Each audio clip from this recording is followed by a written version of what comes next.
Hello everyone, this side Talat, and today in this video we will read some more topics from the chapter tribal communities. In the previous video I have explained about कि किस तरह से society हमारी Indian society medieval time में दो societies में divided थी. One was the caste based society जिसमें ब्राह्मण्स के बनाए हुए रूल्स को फॉलो किया जाता था. अपर एंड लोअर कास्ट में बड़ा गैप हुआ करता था. And the second was tribal society जो नेचर में मीन्स इक्वल थी. उसमें अपर कास्ट लोअर कास्ट ऐसा कुछ नहीं था और ये ब्राह्मण्स के बनाए रूल्स को फॉलो नहीं करते थे. ट्राइबल सोसाइटीज़ के बारे में हम बहुत कम जानते हैं. द ओनली रीज़न वॉज कि ये लिखे हुए रिकॉर्ड्स, इनके पास रिटन रिकॉर्ड्स नहीं थे, और दूसरा ये आउटसाइडर्स को अपने एरिया में नहीं आने देते थे.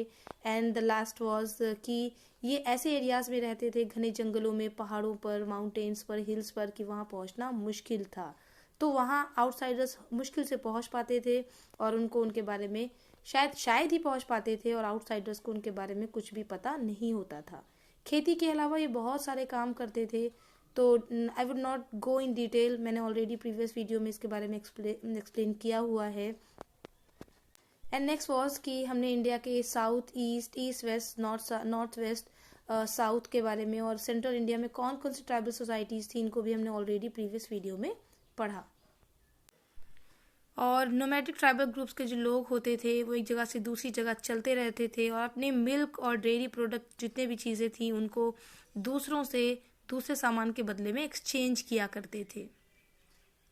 फिर उसके बाद एक ऐसा टाइम आया जब ये नोमैडिक जो ट्राइबल ग्रुप्स थे इन्होंने एक जगह रहकर सेटल्ड एग्रीकल्चरिस्ट बनना शुरू किया और खेती करना शुरू किया, और फिर ये दूसरों के कल्चर, दूसरों की चीज़ों के कांटेक्ट में आए और बहुत सारी चीज़ें चेंज हुई. तो जितनी भी ट्राइबल कम्युनिटीज़ थी, ट्राइबल ग्रुप्स थे, उसमें से two were very strong and powerful tribal societies. Those were Gonds and Ahoms. तो ये दो ट्राइबल ग्रुप्स थे जिन्होंने पावरफुल इंडिपेंडेंट किंगडम्स को इस्टेब्लिश किया. So today we will read about Gonds first. सबसे पहले हम गॉन्स को पढ़ेंगे. तो गॉन्स सेंट्रल इंडिया की मोस्ट पावरफुल ट्राइबल कम्युनिटीज़ में से एक मानी जाती है.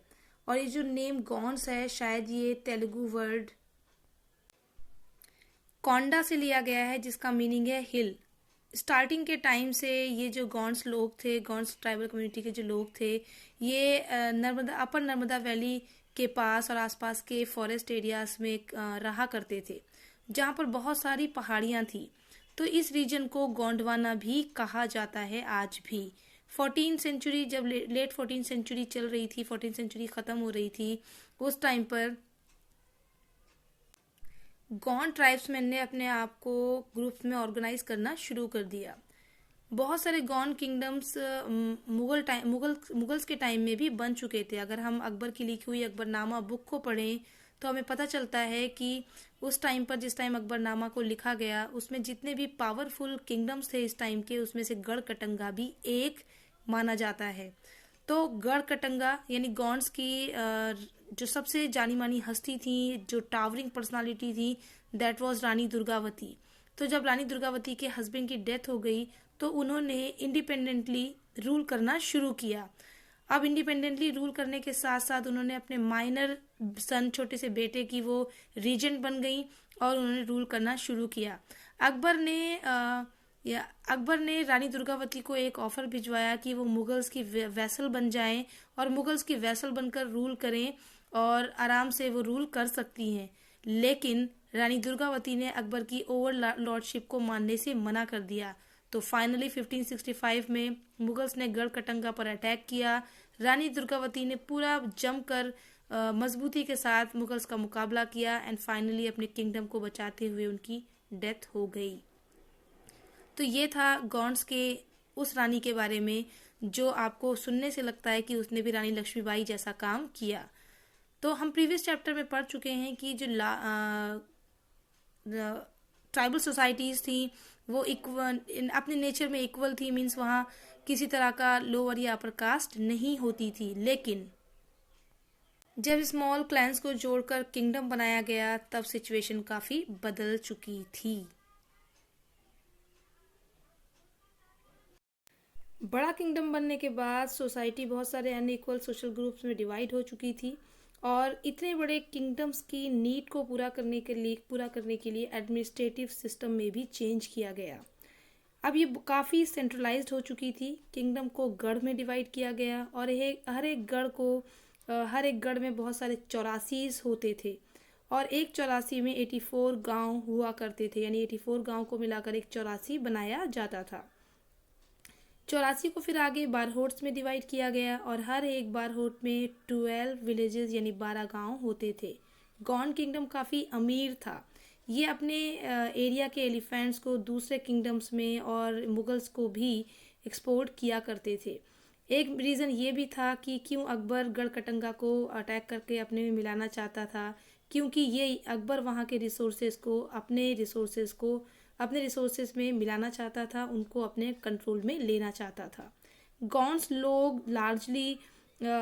लोग खेती करने का काम किया करते हैं, अब भी करते हैं और तब भी करते थे और सबसे ज़्यादा ये झूम कल्टीवेशन किया करते थे। झूम कल्टीवेशन को शिफ्टिंग कल्टीवेशन या स्लैश एंड बर्न कल्टीवेशन भी कहा जाता है। तो ये स्लैश एंड बर्न कल्टीवेशन या झूम कल्टीवेशन क्या है? ये इसमें एक्चुअली किसी भी जगह को साफ़ किया जाता है, यहाँ के पेड़ों को काट कर जला दिया जाता है और फिर इस पर कुछ साल तक खेती की जाती है। जब तक इस पर प्रोडक्टिविटी अच्छी मिलती है, इस ज़मीन से खेती की जाती है। जब लगता है कि खेती करने के बाद जो यील्ड है, प्रोडक्शन है, फसल है, वो कम हो रही है, तो वो वहाँ उस जगह को छोड़कर दूसरी जगह शिफ्ट कर जाते हैं खेती करने वाले लोग। तो इस तरह की खेती को शिफ्टिंग कल्टीवेशन कहा जाता है। ज़्यादातर जो गौंड्स लोग हैं, इनका नोमैडिक लाइफ स्टाइल था।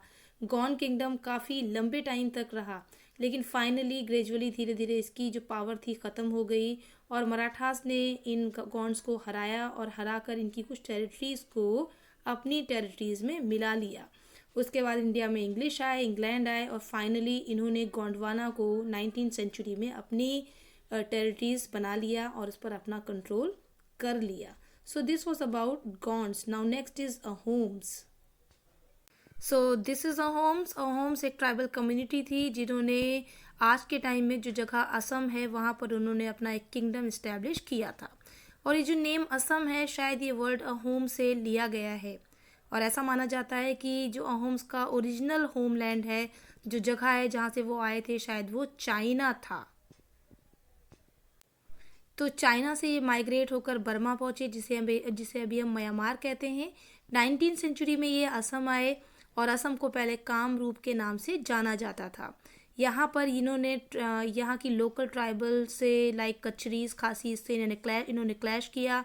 कचरीज खासीज नागास के साथ क्लैश हुआ और फिर उसके बाद फाइनली ये नॉर्थ ईस्टर्न असम में इन्होंने ये सेटल हुए और यहाँ पर इन्होंने एक स्टेबल गवर्नमेंट बनाई।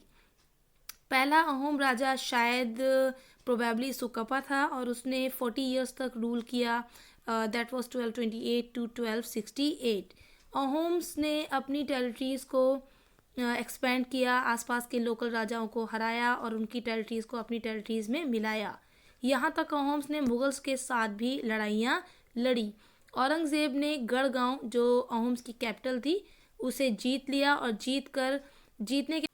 जीतने के बाद लेकिन वो लंबे टाइम तक उस जगह को, गढ़गांव को अपने कंट्रोल में नहीं रख सका। लेकिन ये अगर थ्योरी में देखें तो ये कहा जाता है कि अहोम्स मुगल्स के वेसल्स बनकर उन्होंने रूल किया।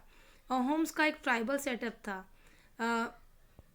गांव की जो कम्युनिटी थी वो काफ़ी पावरफुल होती थी। ये लोगों को, पीजेंट्स को ज़मीनें अलॉट करते थे उनके नीड्स के अकॉर्डिंगली।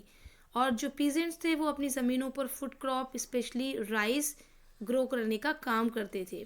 और पीजेंट्स और बाकी जो लोग थे, जब कभी वॉर होती थी तो उन्हें आर्मी में अपनी सेवा देनी होती थी, किसी तरह से उन्हें सपोर्ट करना होता था।